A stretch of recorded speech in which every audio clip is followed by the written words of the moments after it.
will begin part 2 of Chapter 14, Early Adulthood. However, your student PowerPoint is one long PowerPoint that includes part 1 and 2.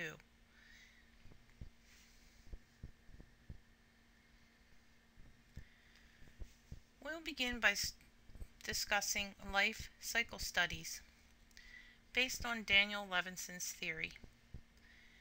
There is a general pattern of adult development. During early adulthood, Levinson calls this the novice stage. Men are aged 17 to 33. According to Levinson's theory, men accomplish 4 major tasks in their young adult life. The first one is the dream, a vision of who they want to be. Next is a mentoring relationship, an older man who can offer advice and suggestions. Studies have shown that men who seek out a mentorship relationship benefit significantly from a strong mentor in their lives. Next is occupational development. They assess their strengths and they choose a vocation that values those strengths. And fourth is a love-based relationship. They decide upon a marriage partner, whether children are desired or not, and how many and the type of relationship that he seeks. Levinson also believed that there is a period of reinvention in a man's young adult life. When a man hits late 20s, he goes through a period of serious self-doubt, where he questions the decisions that he has made about his 4 major tasks. He may make serious changes to these 4 components at this time. By the time the man moves into his early 30s, he has a clearer understanding of his strengths and weaknesses and the goals that he wants to achieve in his life. Levinson believed that women have a similar stage in the terms of the 4 components, but their reality is complicated by changing societal expectations and roles for women, which cause anxiety about identity.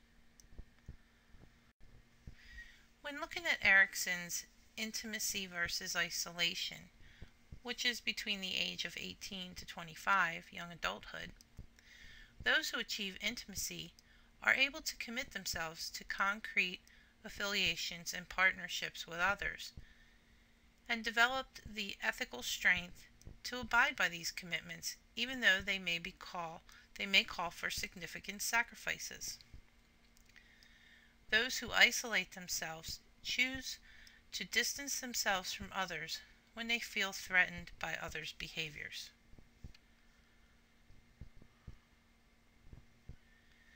Intimacy is a considerable challenge for young adults because many are still trying to define who they are.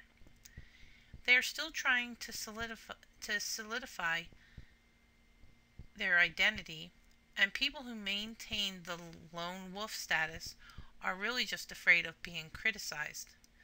Thus, they protect themselves by distancing themselves from anyone who could critique their choices. Later studies by Carol Gilligan have shown that men need to define their identity before they can achieve intimacy. And it's quite the opposite for women, where women begin to know their identity as they achieve intimacy. The reason for this is that men are taught to be self-sufficient, whereas women are taught to be self-sacrificing.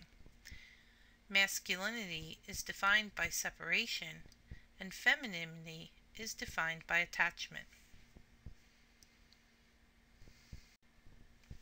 When we look at Erich Fromm's theory, he believed that true intimacy is achieved through validation.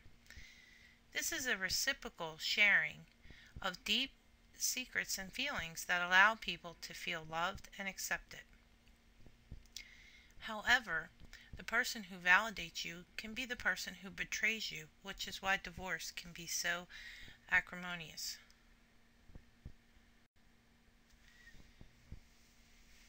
Developmental stages of parenthood is the next subject we will look at. In her book, Between Generations, The 6 Stages of Parenthood, psychologist Ellen Galinsky describes how adults develop through the interactions with their children. She based her theory on interviews with over 200 parents. The first stage of Galinsky's theory is the parental image stage.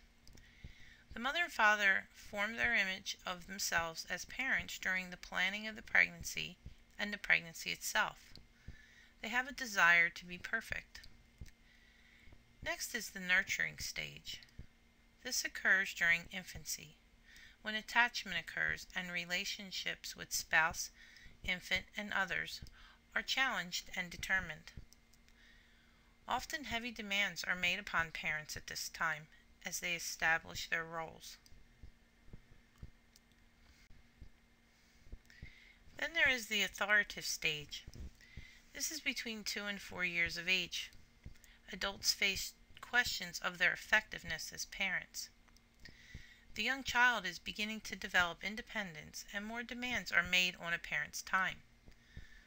Often a second child is born, adding to the stress of the family.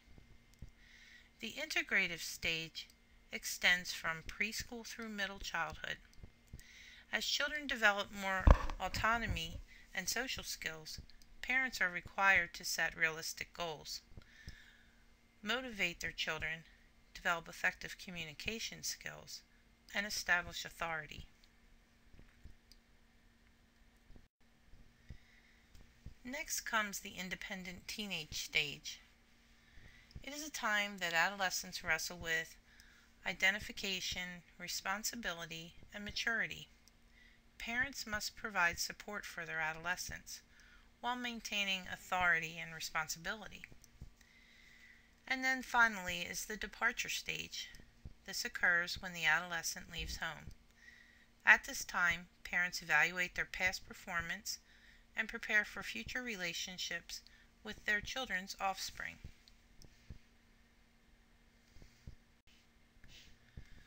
The important point of Galinsky's theory is that parenthood develops as the children grow, and that the adults' self-concepts are shaped through interactions with their children at each stage. When parents are aware of and can achieve their goals, they will be happier and satisfied. If not, they will be frustrated, stressed, and depressed.